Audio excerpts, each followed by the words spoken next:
शनिवार व्रत कथा। जय शनि देव। ओम नमः शिवाय। आप सभी का स्वागत है हमारे YouTube चैनल पर। आप सभी का दिन शुभ और मंगलमय हो। भगवान भोलेनाथ और माता पार्वती की कृपा आप सभी पर सदैव बनी रहे। आइए अब हम लोग शनिवार व्रत की कथा को सुनते हैं। एक समय स्वर्गलोक में सबसे बड़ा कौन के प्रश्न पर 9 ग्रहों में वाद विवाद हो गया।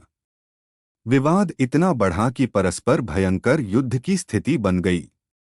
निर्णय के लिए सभी देवता देवराज इंद्र के पास पहुंचे और बोले, हे देवराज, आपको निर्णय करना होगा कि हम में से सबसे बड़ा कौन है। देवताओं का प्रश्न सुनकर देवराज इंद्र उलझन में पड़ गए। इंद्र बोले, मैं इस प्रश्न का उत्तर देने में असमर्थ हूं। हम सभी पृथ्वीलोक में उज्जैनी नगरी में राजा विक्रमादित्य के पास चलते हैं। देवराज इंद्र सहित सभी ग्रह देवता उज्जैनी नगरी पहुंचे। महल में पहुंचकर जब देवताओं ने उनसे अपना प्रश्न पूछा तो राजा विक्रमादित्य भी कुछ देर के लिए परेशान हो उठे, क्योंकि सभी देवता अपनी अपनी शक्तियों के कारण महान थे। किसी को भी छोटा या बड़ा कह देने से उनके क्रोध के प्रकोप से भयंकर हानि पहुंच सकती थी। अचानक राजा विक्रमादित्य को एक उपाय सूझा और उन्होंने विभिन्न धातुओं स्वर्ण, रजत, चांदी, कांसा, ताम्र, तांबा, सीसा, रांगा, जस्ता, अभ्रक व लोहे के 9 आसन बनवाए। धातुओं के गुणों के अनुसार सभी आसनों को एक दूसरे के पीछे रखवाकर उन्होंने देवताओं को अपने अपने सिंहासन पर बैठने को कहा। देवताओं के बैठने के बाद राजा विक्रमादित्य ने कहा, आपका निर्णय तो स्वयं हो गया। जो सबसे पहले सिंहासन पर विराजमान है वही सबसे बड़ा है। राजा विक्रमादित्य के निर्णय को सुनकर शनि देवता ने सबसे पीछे आसन पर बैठने के कारण अपने को डोट छोटा जानकर क्रोधित होकर कहा, राजा विक्रमादित्य, तुमने मुझे सबसे पीछे बैठाकर मेरा अपमान किया है। तुम मेरी शक्तियों से परिचित नहीं हो। मैं तुम्हारा सर्वनाश कर दूंगा। शनि ने कहा, सूर्य एक राशि पर 1 महीने, चंद्रमा 2.25 दिन, मंगल 1.5 महीने, बुध और शुक्र 1 महीने, बृहस्पति 13 महीने रहते हैं, लेकिन मैं किसी राशि पर 7.5 वर्ष 7.5 तक रहता हूँ। बड़े बड़े देवताओं को मैंने अपने प्रकोप से पीड़ित किया है।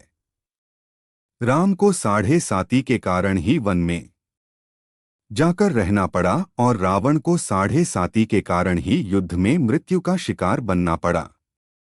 राजा, अब तू भी मेरे प्रकोप से नहीं बच सकेगा। इसके बाद अन्य ग्रहों के देवता तो प्रसन्नता के साथ चले गए, परंतु शनिदेव बड़े क्रोध के साथ वहां से विदा हुए। राजा विक्रमादित्य पहले की तरह ही न्याय करते रहे। उनके राज्य में सभी स्त्री पुरुष बहुत आनंद से जीवनयापन कर रहे थे। कुछ दिन ऐसे ही बीत गए। उधर शनि देवता अपने अपमान को भूले नहीं थे। विक्रमादित्य से बदला लेने के लिए एक दिन शनिदेव ने घोड़े के व्यापारी का रूप धारण किया और बहुत से घोड़ों के साथ उज्जैनी नगरी पहुंचे। राजा विक्रमादित्य ने राज्य में किसी घोड़े के व्यापारी के आने का समाचार सुना तो अपने अश्वपाल को कुछ घोड़े खरीदने के लिए भेजा। घोड़े बहुत कीमती थे। अश्वपाल ने जब वापस लौटकर इस संबंध में बताया तो राजा विक्रमादित्य ने स्वयं आकर एक सुंदर व शक्तिशाली घोड़े को पसंद किया। घोड़े की चाल देखने के लिए राजा उस घोड़े पर सवार हुए तो वह घोड़ा बिजली की गति से दौड़ पड़ा। तेजी से दौड़ता घोड़ा राजा को दूर एक जंगल में ले गया और फिर राजा को वहां गिराकर जंगल में कहीं गायब हो गया।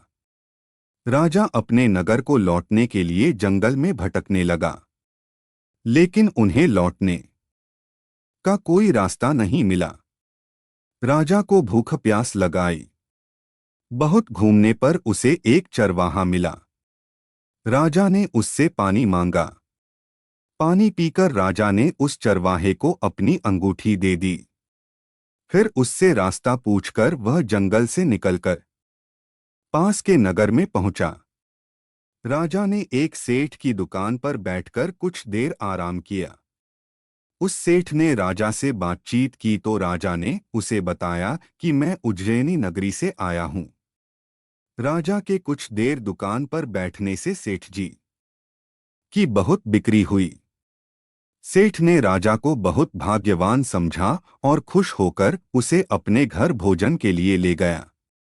सेठ के घर में सोने का एक हार खूंटी पर लटका हुआ था। राजा को उस कमरे में छोड़कर सेठ कुछ देर के लिए बाहर गया। तभी एक आश्चर्यजनक घटना घटी।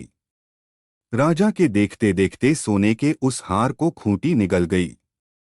सेठ ने कमरे में लौटकर हार को गायब देखा तो चोरी का संदेह राजा पर ही किया, क्योंकि उस कमरे में राजा ही अकेला बैठा था। सेठ ने अपने नौकरों से कहा कि इस परदेसी को रस्सियों से बांधकर नगर के राजा के पास ले चलो। राजा ने विक्रमादित्य से हार के बारे में पूछा तो उसने बताया कि उसके देखते ही देखते खूंटी ने हार को निगल लिया था। इस पर राजा ने क्रोधित होकर चोरी करने के अपराध में विक्रमादित्य के हाथ पांव काटने का आदेश दे दिया। राजा विक्रमादित्य के हाथ पांव काटकर उसे नगर की सड़क पर छोड़ दिया गया। कुछ दिन बाद एक तेली उसे उठाकर अपने घर ले गया और उसे अपने कोल्हू पर बैठा दिया। राजा आवाज देकर बैलों को हाँकता रहता। इस तरह तेली का बैल चलता रहा और राजा को भोजन मिलता रहा। शनि के प्रकोप की 7.5 पूरी होने पर वर्षा ऋतु प्रारंभ हुई। राजा विक्रमादित्य एक रात मेघ मल्हार गा रहा था कि तभी नगर के राजा की लड़की राजकुमारी मोहिनी रथ पर सवार उस तेली के घर के पास से गुजरी। उसने मेघ मल्हार सुना तो उसे बहुत अच्छा लगा और दासी को डोट भेजकर गाने वाले को बुला लाने को कहा। दासी ने लौटकर राजकुमारी को अपंग राजा के बारे में सब कुछ बता दिया। राजकुमारी उसके मेघ मल्हार से बहुत मोहित हुई। अतः उसने सब कुछ जानकर भी अपंग राजा से विवाह करने का निश्चय कर लिया। राजकुमारी ने अपने माता पिता से जब यह बात कही तो वे हैरान रह गए। रानी ने मोहिनी को समझाया, बेटी, तेरे भाग्य में तो किसी राजा की रानी होना लिखा है, फिर तू उस अपंग से विवाह करके अपने पाप पर कुल्हाड़ी क्यों मार रही है। राजकुमारी ने अपनी जिद नहीं छोड़ी। अपनी जिद पूरी कराने के लिए उसने भोजन करना छोड़ दिया और प्राण त्याग देने का निश्चय कर लिया। आखिर राजा रानी को विवश होकर अपंग विक्रमादित्य से राजकुमारी का विवाह करना पड़ा। विवाह के बाद राजा विक्रमादित्य और राजकुमारी तेली के घर में रहने लगे। उसी रात स्वप्न में शनिदेव ने राजा से कहा, राजा, तुमने मेरा प्रकोप देख लिया।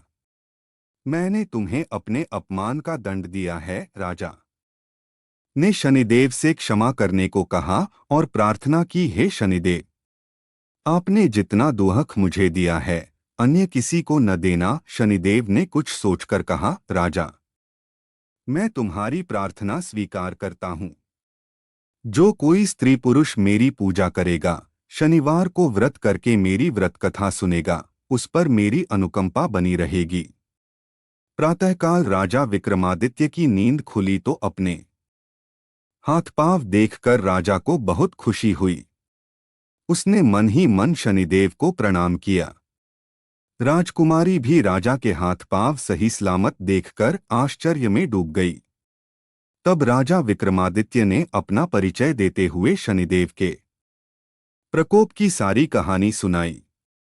सेठ को जब इस बात का पता चला तो दौड़ता हुआ तेली के घर पहुंचा और राजा के चरणों में गिरकर क्षमा मांगने लगा। राजा ने उसे क्षमा कर दिया, क्योंकि यह सब तो शनिदेव के प्रकोप के कारण हुआ था। सेठ राजा को अपने घर ले गया और उसे भोजन कराया। भोजन करते समय वहां एक आश्चर्यजनक घटना घटी। सबके देखते देखते उस खूंटी ने हार उगल दिया। सेठ जी ने अपनी बेटी का विवाह भी राजा के साथ कर दिया और बहुत से स्वर्ण आभूषण, धन आदि देकर राजा को विदा किया। राजा विक्रमादित्य राजकुमारी मोहिनी और सेठ की बेटी के साथ उज्जैनी पहुंचे तो नगरवासियों ने हर्ष से उनका स्वागत किया। अगले दिन राजा विक्रमादित्य ने पूरे राज्य में घोषणा कराई कि शनिदेव सब देवों में सर्वश्रेष्ठ हैं। प्रत्येक स्त्री पुरुष शनिवार को उनका व्रत करें और व्रत कथा अवश्य सुनें। राजा विक्रमादित्य की घोषणा से शनिदेव बहुत प्रसन्न हुए। शनिवार का व्रत करने और व्रत कथा सुनने के कारण सभी लोगों की मनोकामनाएं शनिदेव की अनुकंपा से पूरी होने लगीं। सभी लोग आनंदपूर्वक रहने लगे।